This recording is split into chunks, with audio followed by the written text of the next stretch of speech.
Hello বন্ধুরা, তোমরা সবাই কেমন আছো? আশা করি ভালোই আছো। এই যে দেখো, আজকে আমাদের বাড়িতে লোকজন কিছু খাওয়ানোর নিমন্ত্রণ করা হয়েছে, তারা এসে পড়েছে। তো এদিকে আমাদের মামি রান্না করছে বাইরে। তো আজকে একটু মাছ মুখ করাবো।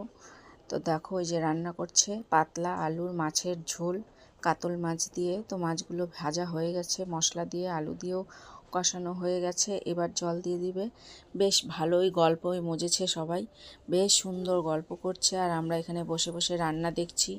তো রান্না আমাদের সব হয়ে গেছে, শুধুই মাছের ঝোলটা হওয়া আর ভাত হওয়াটা বাকি আছে। তো মাছের ঝোলটা ফুটেই এসছে, এবার মাছগুলোকে সব এক এক করে দিয়ে দিবে।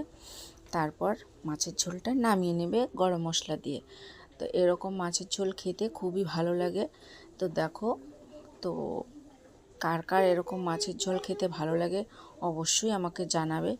তো তোমরা সবাই ভালো থাকবে, সুস্থ থাকবে, আর আমার পাশে থাকবে। আমি আরও নতুন নতুন ভিডিও নিয়ে আসব, তোমাদেরকে দেখাবো। তো এই যে দেখো, আমার ঝোল প্রায় হয়ে এসছে, এবার দুটো গামলায় নামিয়ে নিলাম। তো টাটা।